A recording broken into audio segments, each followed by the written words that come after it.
staying on for the next meeting here? Yes, ma'am. Okay. What time is, oops, we're after the hour. Is everybody ready to go? Yes. Okay, let's get into that and welcome everybody to the May 27th Village of Lake Bluff Board of Trustees meeting. Could we have a roll call, please? Trustee Ankerman. Here. Trustee Charlo. You're on mute. Trustee Dewart. Here. Trustee Markey.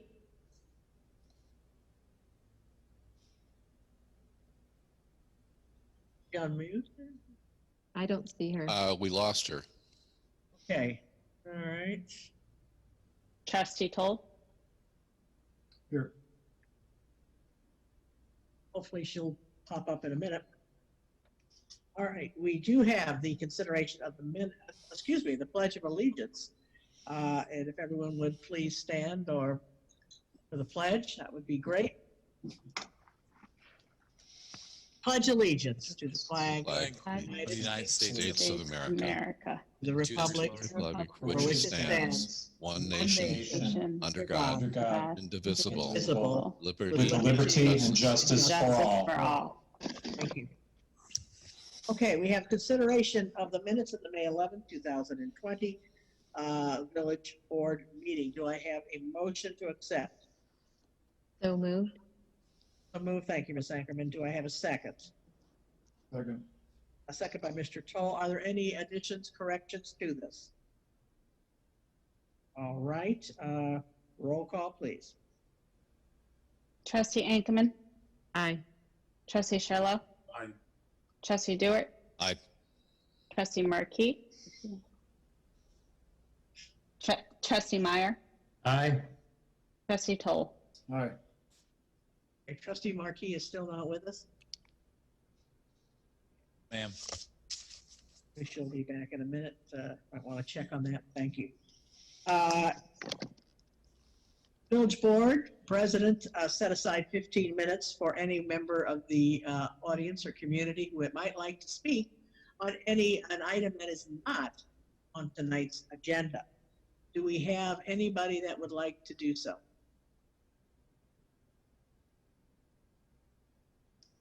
Okay, Glenn, do we have anybody?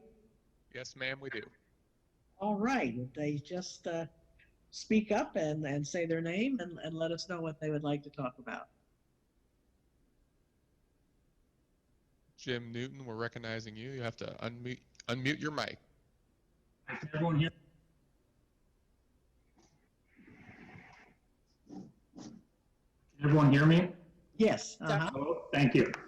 I'm just dialing in to inquire what the long-term plans are to fix the flooding on Pine Court.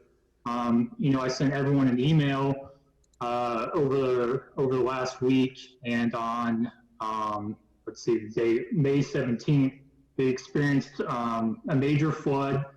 I've only lived on the property now for about a year, and the street has completely flooded about 4 times. The flood on May 17th was particularly bad as the water got within feet of my house. And so, I know that there's been some planning around this issue, so I'm wondering what the time frame is for fixing, general flooding in the East Terrace neighborhood. All right, thank you for that. All right. Generally, we don't normally respond. Usually it's for comments, but Drew, do you have anything that you might want to update us on? Yeah, I'll do a quick one, and then I'll ask if it's all right with you, Village Engineer Hanson, to comment too. But okay. Hey, Jim, this is Drew. I think I responded to your email. Yes. Hey, Drew. Hey, how are you? The answer is the village has done a significant, we've done stormwater modeling for the entire village. And as part of that, we've identified a number of areas where stormwater infrastructure is inadequate to satisfy and really deal with the current storms that we're seeing. And Village Engineer Hanser talked about this early in the earlier meeting of the Finance Committee about how what's a 10-year and 100-year storm event has dramatically changed very recently. But the village has been working to identify solutions in a number of areas, including the East Terrace, to meet our standards of making sure that roadways are passable up into a 10-year event and that homes are not taking in water at a 100-year event. And obviously the East Terrace is in a situation now with the new standards that the pipes clearly don't satisfy the need. And the solutions to increase the pipe capacity has been prepared. A very general plan has been designed with estimates in the neighborhood of $5 million to do that project. If you heard any of the call earlier, the village is not in a position to finance that project of that scope and scale at this time, or in the immediate future, but has continued to explore what other options exist. In fact, tomorrow, myself, the village engineer, Jeff Hansen, and our consultant from Christopher Burke Engineering, Scott Griffith, which also happens to be a Lake Bluff resident, we're going to walk a overland flow route that is another alternative that could be significantly less financial dollars that would achieve all the objectives that I just described in terms of stormwater standards to meet. It's not a pipe solution, so that means water would be flowing over land in between homes, around, wiggling through backyards in areas that are already low spots, but it would be designed in such a way that water would move through them and not stay static for extended periods of time at all. But again, this is a project that I think the village has. It's a new solution. It is, I would say, extremely difficult to execute because it would require an exceptional amount of cooperation with the neighborhood. But persons like yourself that appear to be very motivated to try to solve the problem in a way that can be done, potentially done a lot faster than a $5 million solution. And again, that $5 million solution would end up dumping water all in the viaduct and aggravating a situation we already know is a problem. But nonetheless, this solution would do the same, but a lot less expensive. But those are kind of the projects that have been talked about and are currently being explored. Again, earlier in the phone call, the village was looking to investigate the planning to possibly institute a new utility tax for stormwater. Stormwater, unlike water fund or a sand sewer, where there's a service fee associated with it, there's no revenue stream apparently directly linked to stormwater, and a lot of communities have come up with systems to try to manage that by creating fee structures around impervious surface, which is a key contributor to creation of stormwater. Jeff, do you want to talk a little more detail about the pipe solution and the overland flow as far as East Terrace, and maybe some ideas about those, if there is a timeline? And I'll say there really isn't. So really, can you maybe just describe those projects really a little better than I did? Yeah, well, there's the East Terrace has a low spot, maybe 4 to 6 lots, properties south of West Center Avenue on all of its street, from Pine to Lincoln to Rockland to Maumon, and each one of those spots holds water when it rains. Our study bore that out. And there's 2 ways to drain water. One is overland, and one is in a pipe. And the pipe is expensive. To run bigger fingers of our pipe, our main is on West Center, down each of these side streets, and improve the pipe on West Center as well. That's why that number is so big, because you're essentially redoing the storm sewer for the entire half of that neighborhood. The other solution, if this was a subdivision built today, there would be defined swales going from west to east between homes to carry excess water when the streets were overtopping. Right now, Pine Court, like you said, it fills up at the low spot in Pine Court, fills up front yards. It eventually goes between a couple houses and kind of wiggles its way back, but there are other issues. I've met probably 15 or 20 different neighbors in that neighborhood in my 5 years about drainage problems and getting water in their basements. It's truly a neighborhood-wide problem. But to retrofit a overland flow path like we're talking about it's difficult because it has significant impacts on private property. A lot of those houses, garages are kind of built a little close together to fit what we would need to do, but we're going to walk through the neighborhood, see if there is a solution that looks like the best fit, and try to figure out what that would cost to implement, and see if maybe the property owners are interested. Thanks for those comments. I guess I would only add one other thing. So I've been looking at the model that was put together and presented to the board on the November 11th meeting, and looking at the 10-year and the projected 10-year and projected 100-year rainfall events.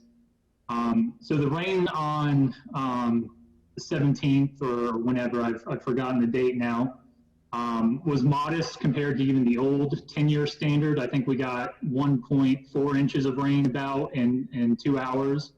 I think the current standard is a touch over 2 inches.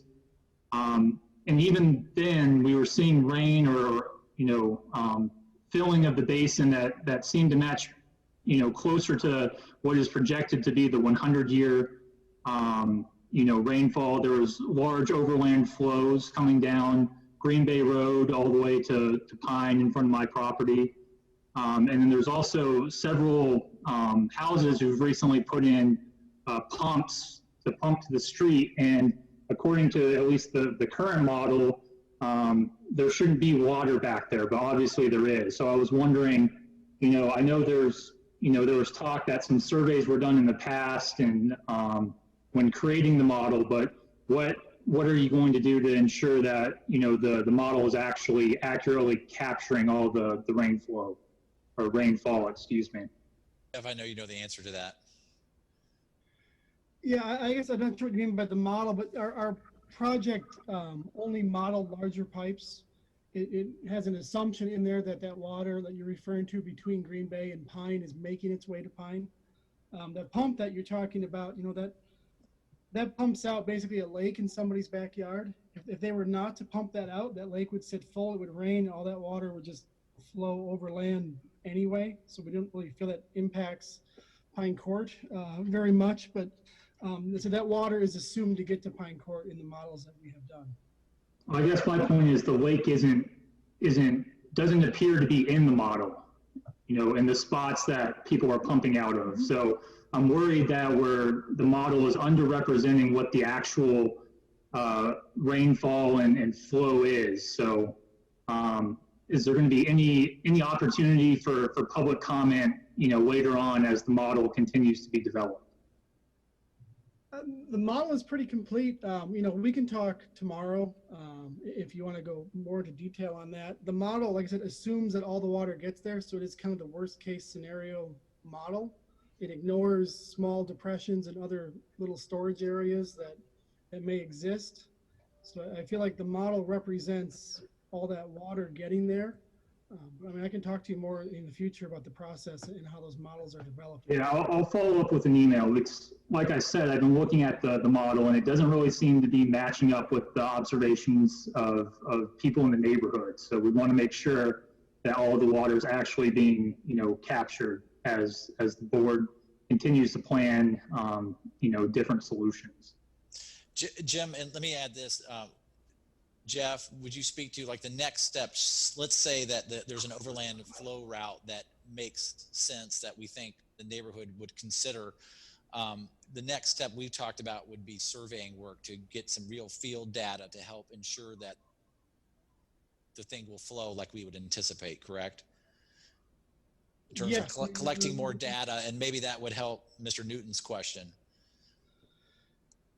That'd be like a parallel process to the pipes, which we already have kind of a solution for. I mean, our first step is just to make sure that you don't have to buy several houses to put in the overland solution. So that's kind of the goal I have for tomorrow, and see what it would cost to develop some preliminary engineering, get some survey, and put a cost on what a project might be, and then start we have to approach property owners and then find out their interest as well. Yeah, and the other thing I would offer to you, Jim, is that the village has installed 2 improvements, one in the North Terrace and one in the East Terrace already based off those same models that have, and granted we have not seen a storm like 2017, but in terms of functioning as designed and as spec'd? Jeff, how would you rate those improvements? Oh, they work very well. I know Public Works is happy. We haven't had to close those streets that were normally on their hot list to get barricades out on. So it seems to be working very well. Yeah. I have a question for you, Jeff. And the one thing you have said is if we were to install pipes, that is very expensive, the water would go to the underpass. But you said that the overland movement of water would actually maybe work better. But one thing you haven't said is where is that water compared to the pipe if you use overland management? I'm sorry, you said where does it go? Or I Yes. missed the very end. I think you said that if you were to change a west center using pipes, the water would go toward the underpass. But if you use overland management, where is that water going? Same destination. It Same just destination? flows west to east through yards, a few 100 feet south of West Center. And then it gets down to Malman and it gets routed into the park and behind, and it goes into the underpass, which is where the pipe goes right now. So it does end up in the same spot, which is the underpass. What about, so the next street I think is Lincoln, right? North-south. You're not going to create an issue there as well? Well, you'd have to work your solution kind of east to west so that you keep, if you make the swale just between Pine and Lincoln, then if you don't keep going east, then you have caused a problem on Lincoln. So you always have to start at Malman, work your way west so that you could always receive the water that you're dumping on the next street. It's got to be contiguous. But you would not be about to create an issue on Lincoln, right? Because I know that Lincoln had issues as well. Yes, Lincoln and Rockland. Rockland is probably floods before Lincoln, but we'd have to take that solution all the way from Pine to Malman. It's not like the other project we talked about in finance where you can let the water out somewhere, at an intermediate point. You do this one, you'd have to get it all the way to the east through the subdivision. So you would need the cooperation of property owners on every block as you go east. Thank you. Jeff, just one more question, if I may. One of the other callers has posted a question asking about, making a statement that is a problem in the West Terrace also flooding, and asked if,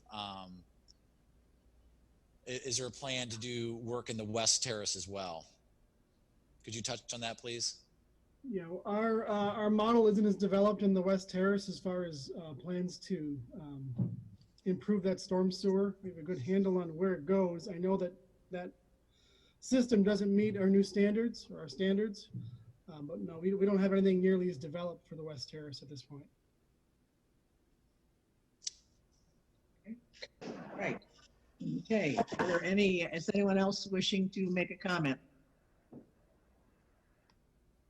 Okay, let's go back to the regular agenda.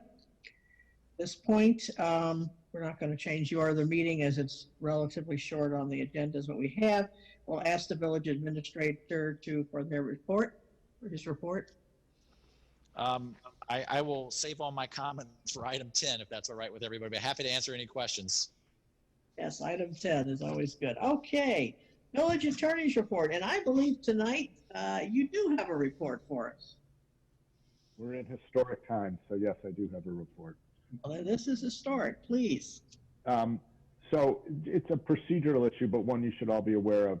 When the General Assembly met over the last week in an abbreviated session, they did try to address how public bodies will have meetings going forward. As you know, right now, the reason we're able to have a remote public meeting is because the governor, in an executive order, suspended the requirement in the Open Meetings Act that at least 4 of you be physically present in order to have a meeting.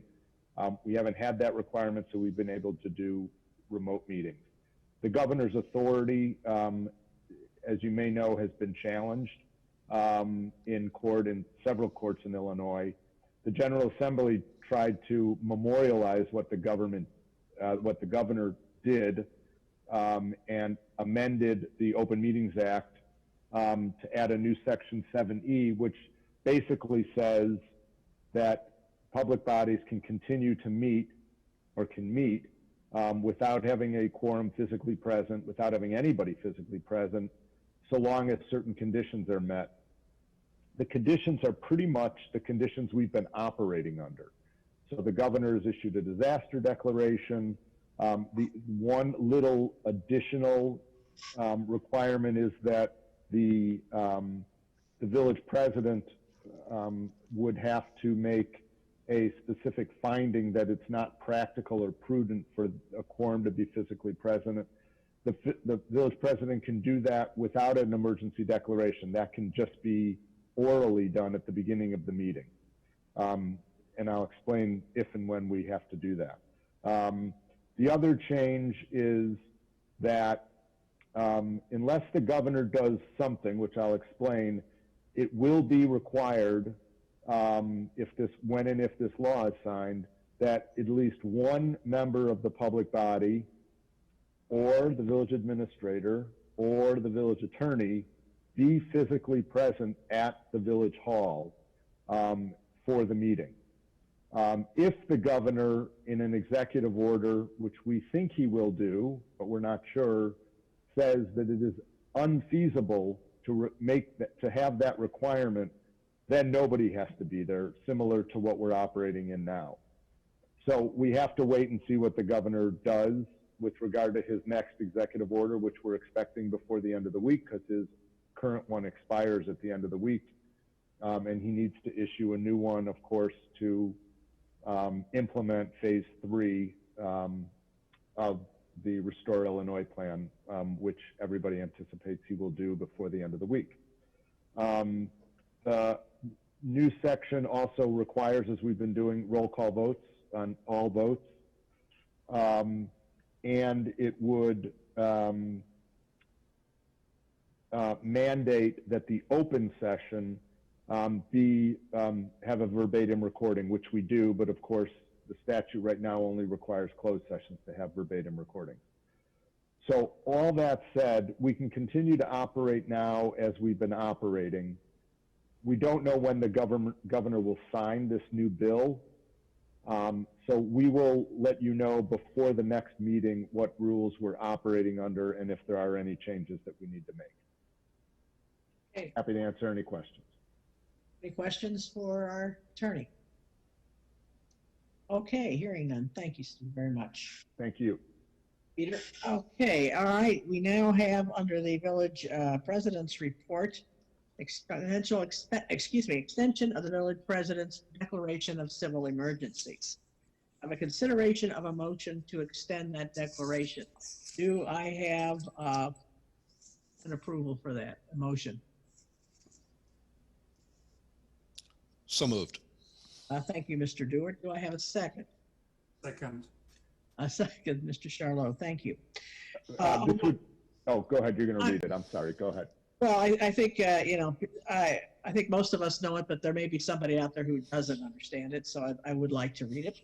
On March 18th, President O'Hara issued a declaration of emergency for the village of Lake Bluff related to the COVID-19 emergency. The declaration, among other things, provided that physical fitness facilities, membership sports, and recreational clubs must close. The village may enter into contracts for the emergency purchase of goods and services. The village administrator may implement emergency staffing protocols pursuant to the village's respective collective bargaining agreements, and directed village officials and employees to cooperate with other governmental agencies. Subsequently, the village president issued on April 23rd supplemental orders requiring the use of face coverings in the village. A similar requirement was imposed statewide on May 1st by order of the governor. The village president has the authority to issue the declaration and any or supplemental orders pursuant to the enabling provisions set forth in the Lake Bluff Municipal Code. In accordance with Illinois statutes, the village president's declaration lasts only for a period of 7 days, unless it is extended by action of the village board. At its March 18th, April 13th, April 27th, and May 11th meetings, the village board extended the declaration until the next subsequent village board meeting. Because the village board will meet next Wednesday, the declaration will expire at the end of that board meeting unless the board extends the duration of the declaration. The agenda for the board meetings have been prepared in a manner to allow the board, if it so desires, to extend the term of this declaration. The extension can be accompanied by a motion, a second, and a roll call vote. No written ordinance or resolution is necessary. If the village board desires to extend this declaration, the motion needs to include an expiration date. All right. All right, we recommend that this motion's provide that we hereby move to extend the village president's March 18th, 2020 declaration of emergency until the end of the next regular special or emergency meeting of the village board, which at this time. President O'Hara, I recommend that we modify my motion to include that verbiage. All right, sir, thank you very much, and that would be until June 8th. Thank you. All right. We have any questions or concerns about that? Yeah, President O'Hara, I do have a question. Are there any provisions in this emergency declaration that differ from the conditions that the state is contemplating opening up as part of phase 3 potentially on Friday? That's a good point. I think in the original declaration, we did close physical fitness, other facilities, and now under the initiation beginning on May 29th for phase 3, there is some loosening of those restrictions by the governor. And it is believed that we are going to follow the recommendations of the governor. In his phase 3, he also put a provision in there that the local municipality may issue stricter regulations if it so desires. I do not at this point see the need to do so. I would like us to follow the governor's plan as we have done in the previous declarations, which has been successful. And I think that in a few minutes, Drew is going to talk about the opening of the restaurants and outside seating and how we're going to be doing that. Does that Which answer? which also requires another supplemental order. Yes, So- it will. Well, Okay. And what President O'Hara just said, once we see the executive order from the governor, to the extent that the existing local declaration is more strict, there will have to be a supplemental order to make it consistent and not less strict than the governor's order. Right. That's right. So that we will do modifications for that. That can be done outside of a meeting. Is that correct? Correct. Yes, President can do that could be done that. So as we mirror the new guidelines. So for the public's benefit and for anyone, let's say, who's in a physical fitness facility, you would sign an amendment to your order upon the governor's action on the 29th. Correct. And there are very specific guidelines for each of these Correct. institutions, which we would be expected that these institutions, in order to open, will follow. Well, Correct. actually, and just to be crystal clear, there has been a previous order that Village President O'Hara issued, which had wiped those clean. That was done the last time to get in line with the governor's orders. So, as True. Village President O'Hara had mentioned, that we've been following in synchronicity with the governor's orders, with the only exception being with the initial order that required face coverings that were different and more restrictive than the governor's at the time because of the period of, I think it was 6 days where Village President O'Hara took effect before the governor's order required face coverings. So the other restrictions with respect to physical fitness facilities and businesses of that nature have actually been removed previously. That's right, in the last one, yeah. Yep. So Okay. All right. again, I guess the overlying Village President O'Hara's approach has been to let the governor's order dictate and not have any unique special restrictions. And the exceptions have been around liquor control. Correct. Okay, thank you. Yeah, and just one more other item, if I may. One of our participants, attendees in the meeting, rather, Susie McMurray, had a question, really a statement stating she's looking for clarity about her business, whether it can open or not. I'll read your statement. Since I'm still not clear if I can open my business, Floatstone, by the governor's decree, I can. That's her. I will certainly follow up with her tomorrow about this. Good. Please do. Yep. Okay. All right. Anyone else have a question about this? Okay. Roll call, please. Trustee Sherlock. Aye. Trustee Dewart. Aye. Trustee Markey. Aye. Trustee Meyer. Aye. Trustee Toll. Aye. Trustee Ankman. Aye. All right, item number 9 is the acceptance of the correspondence that was delivered to the Village Board of Trustees and the information reports on May 8th and May 15th. Do I have a motion to accept the correspondence? So moved. Okay, thank you, Ms. Marquis. And do I have a second? Second. Second by Mr. Toll. Any comments? Hearing none, roll call, please. Trustee Stewart. Aye. Trustee Markey. Aye. Trustee Meyer. Aye. Trustee Toll. Aye. Trustee Ankman. Aye. Trustee Sherlow. Aye. Item number 10, which is a resolution providing village personnel direction to provide additional flexibility to food and beverage service establishments to facilitate outdoor service during the COVID-19 emergency. Do I have a motion to adopt this resolution? So moved. So moved. Thank you, Mr. Toll. Do I have a second? Second. Second by Mr. Byer. All right. While the governor's Restore Illinois plans originally anticipated that food and beverage service establishments could not return to on-premise services until at least June 26 during phase 4, the governor announced late last week that the food and beverage service establishment may provide limited outdoor on-premise services beginning as early as May 29th in phase 3. Consistent with the village's past practices and policies and the governor's objectives, the village can be creative and innovative in helping its food and beverage services establishment expand their options to conduct outdoor service in recognition of the challenges faced by food and beverage service establishments. It may be prudent and desirable to permit food and beverage establishments additional flexibility and not necessarily strictly enforce otherwise applicable provisions of the village code and zoning code to facilitate food and beverage service establishments to more easily provide outdoor service during the COVID-19 emergency. The village code provides that the village board must authorize the use of village streets and sidewalks for outdoor service if the use is anticipated to occur for more than 30 consecutive days.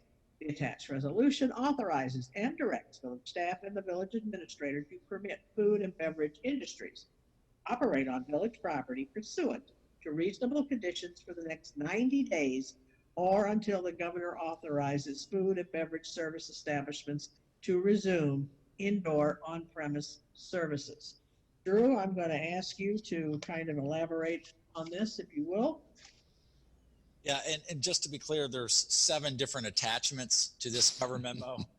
And it's a pretty thick one at that. But I would say really the only action that's required of the village board this evening is the resolution. Just want to clarify that, and that just paves the way. Ordinarily, I would have the authority for 30 days or fewer to grant use of the public way for outdoor dining and so forth. But because we're anticipating this situation lasting for longer than that, I wanted to get your approval now. And I will say that there's an exhibit number 7 that's attached to this report, which is a layout. That layout is what I would look to create and facilitate through the various agreements that are included in the packet that I would execute on behalf of the village within this authority, and to allow these types of restaurant and food beverage service on both public and private areas. The private areas, as you can see in the area, some of these restaurateurs have been able to negotiate with other private property owners to have food service and beverage service on these areas. The village would be looking to close a section of eastbound Scranton to create a footprint for restaurateurs to operate in, and likewise to take advantage of sidewalks for cafe service and areas where they can maintain a minimum of 10 feet of clear space for travel of pedestrians. So in some areas it will look like it has in the past, and other areas it will not. Hey, Drew, is it yeah. possible to, this is a great, Exhibit. is it possible exhibit to get up on the screen so people can see this? Yeah. Glenn, can you push that out there? But I'll keep talking. Just one moment. Yeah. So Thank you. So the exhibit we're going to share, it'll highlight the areas, but this plan was created and this layout was created in cooperation in conjunction with the restaurateurs. So we met with them, we talked with them, we said, what do you need? What do you want? I think they have had, this is kind of a love-hate situation for them in that they have the ability to approach a little bit of normalcy again by having service areas for their patrons. The rub is it's limited to outdoor, and most of our restaurants in the village have really only public space to do this in, so their footprints are small. Some of the restaurants that are on the west side out like in Carriageway and those other areas, they have bigger footprints on private property where they can provide service, but a lot of our restaurants are located in our central business district where they're operating in a very limited footprint. But we talked to them about, do you want to use parking stalls? Largely the answer was no. That is because they have been morphing their businesses into predominantly takeout and pickup services. And so they didn't want to create those problems and those interfaces with a known service and a known way of operating that they've morphed into. They didn't want to disrupt that. And so this is the plan that we put together. I will say that it is based off what we know today. This is what we're going to do. I told the restaurateurs that I would be open to changing things based off what we see and how things function. They've indicated that there may be times where they want to close all of Scranton Avenue on a weekend. We have done that from time to time for block parties. So we may do that when the weather's looking like it's going to be perfect. We may go ahead and allow them to do that and let them spread out more to try to meet a bigger service area and to manage to satisfy all the guidelines from the Illinois Department of Commerce and Economic Opportunity and from the governor's office.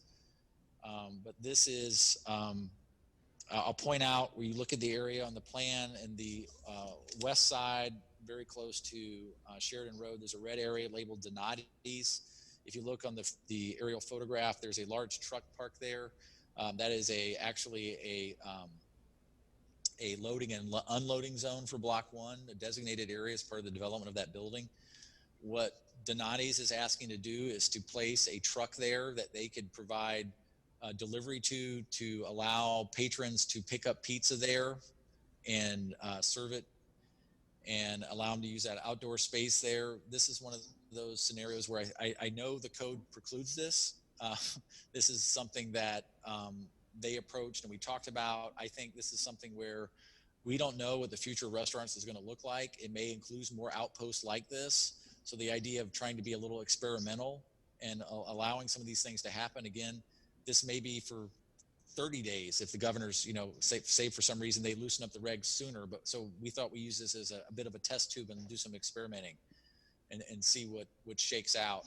But the goal is to try to create footprints where possible in the public way.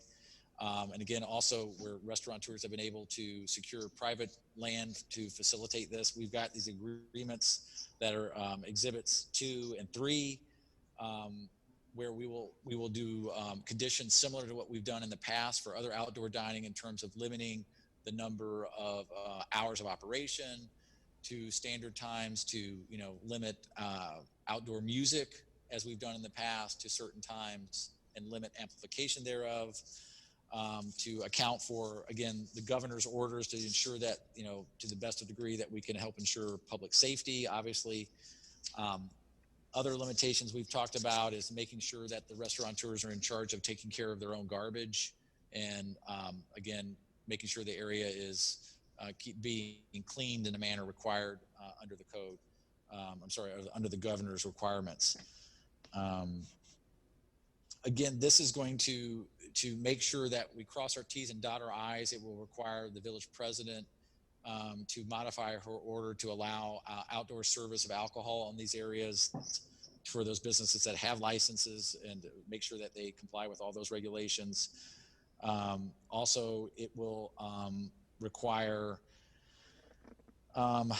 a communication, I'm sorry, that's what I was talking about. The liquor commissioner will have to grant the additional authority for the delivery of alcohol to these areas, as well as the supplemental order allowing the merchants to have these outdoor spaces, which were recently declared allowable under the switch in the governor's plan. I will say that we've had very limited conversations with some of the building owners along here. What I've asked the restaurateurs to do is, if they are attempting or wanting to have tables in front of other businesses along the sidewalk, is to get permission and show evidence of that from those businesses. So if they're going to be in front of their stores, like for example, if let's say Prairie Espresso wanted to expand its tables in front of the Lake Bluff hair salon there, Salon on the Bluff, they would have to get permission to put tables in front of that space. So we knew that people were comfortable with this. I have reached out to the owner of Block 1, who that property management lake effect, and trying to let them know that their block will continue to be impacted by this. The idea is to set up this area for outdoor dining there, to set it up and leave it in place 24/7 for the near future. And then the interruptions would be largely when the farmers market comes to town on Fridays. So the restaurants know they have to get out of there for that period of time. And we're going to give them a place to help round up and herd their outdoor dining equipment. I know the restaurants have been working hard.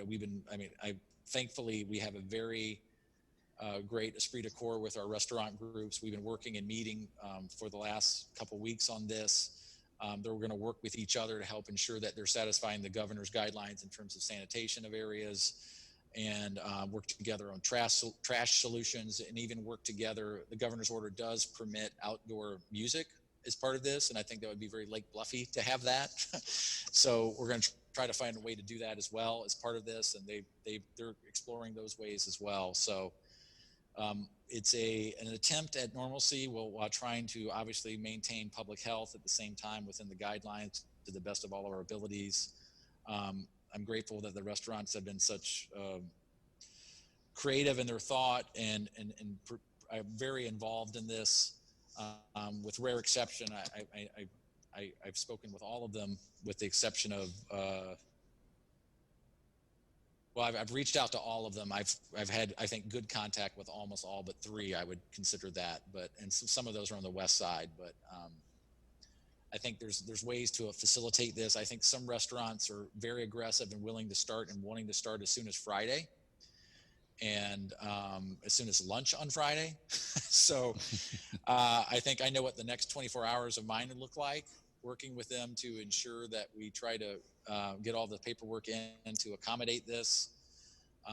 But it's ambitious. It's been a lot in the working. I'm grateful to Peter Friedman and Ben Schuster to help put together all these agreements to help make sure all our T's are crossed and I's dotted to cover ourselves on this. But happy to answer any questions. Drew, I have a question for you. Oh, go ahead, Regis. Thank you, Mark. So this is going to involve altering the traffic pattern in Lake Bluff. So for example, in between the train station and basically Mavry's, we're going to take some of the existing road. How are we going to protect people that will be sitting at tables for what was before a road? Yeah, so we have closed this area very frequently throughout the summer for various reasons, whether it be farmers market or block parties, bike races, parades. This area gets frequently closed. We use barricades. We've got a lot of this equipment ready to go. In fact, Jake this week has started painting some of the barricades to make them shiny and new looking. But we've got equipment to do that, largely barricades. And Jake, you're on the call. I don't know if you have any other specific comments other than the barricades we've historically used, and signage to ensure that people know where they're going and what's permissible and what's not. Yeah, it's very similar to our farmers market setup. We're only just kind of rearranging a few things. And yes, we've been feverishly painting our barricades to make them look decent for the upcoming summer. My concern would be, Drew, is this is also going to be at night. And so would that be enough to basically stop a car if people were, I mean, you can imagine the circumstances. I mean, Yeah. Yes.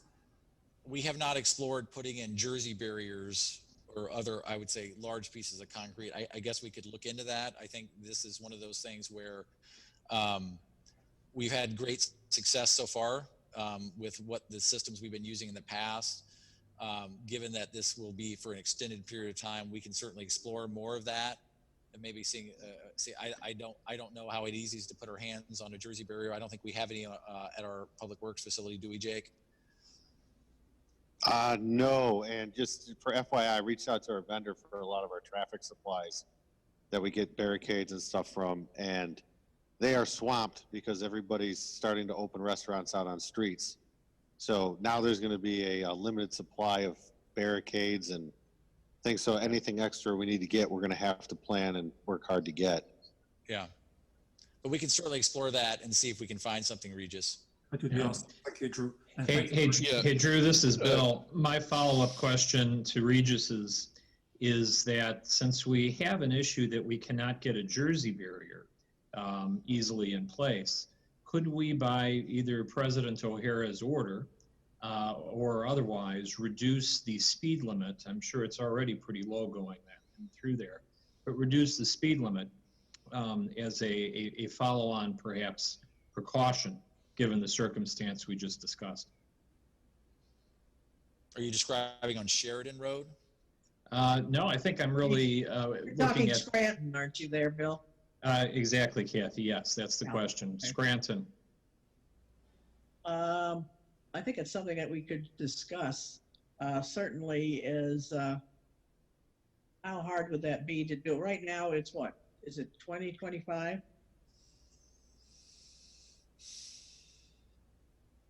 We know, is the chief here?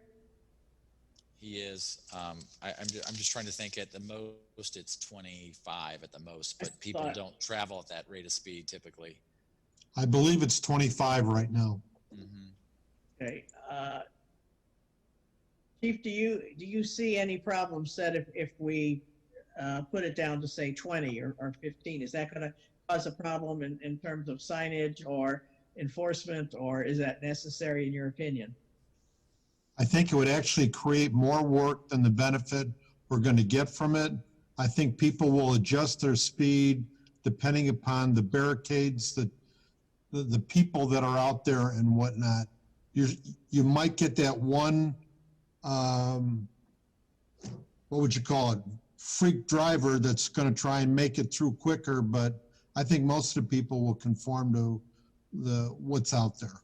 Okay. Thank you, sir. Yeah, the visual there would be you'll have cars parking along the north side, or I'll say the westbound travel lane in parallel. So visually, it will be a very small, narrow opening for them to travel through, which should, bottleneck cars through. It'll be, you would have to work hard to go fast through there, to go even like 10 miles an hour. Would you agree, Chief? Okay. All Yes, right. I would agree. Sorry. Yeah. Okay. Sounds good. Yeah. Thank you. Thank you. Okay. Anyone else have any questions? Yeah, Drew, Mark here. Yeah, I would say that there are probably some opportunities for some creative use of planters or other structures besides the Jersey barrier might be appropriate at the intersection of Scranton and Sheridan. But what I also wanted to say was that I'm really pleased with the village's response and cooperation with the local restaurants and businesses here to put this together, to be very proactive about this.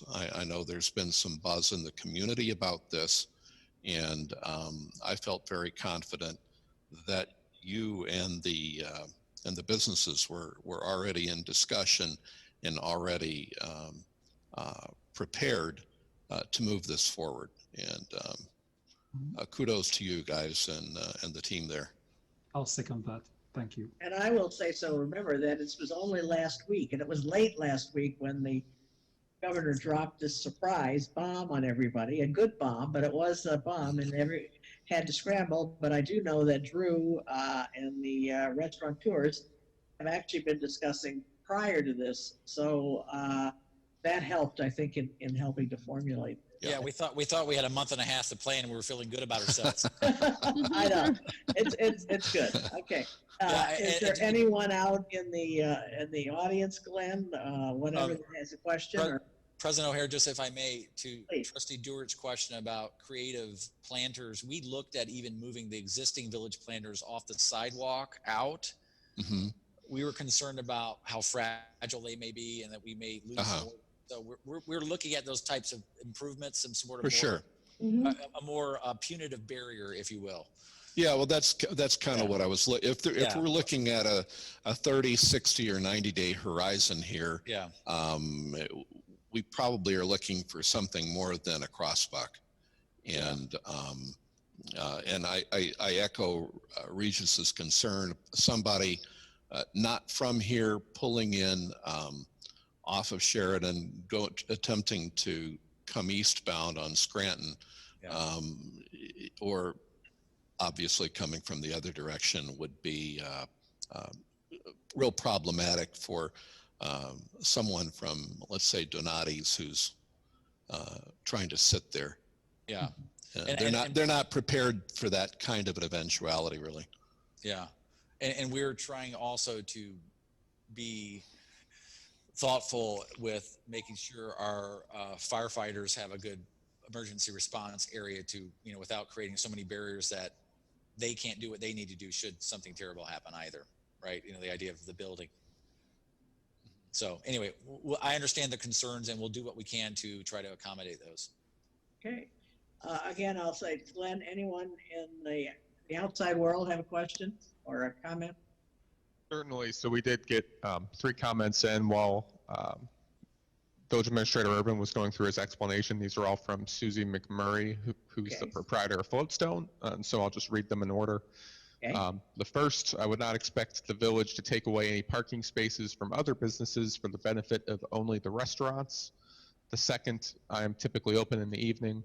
And the third, can you show the area in front of Floatstone, please? Which I think, incidentally, we did during the explanation.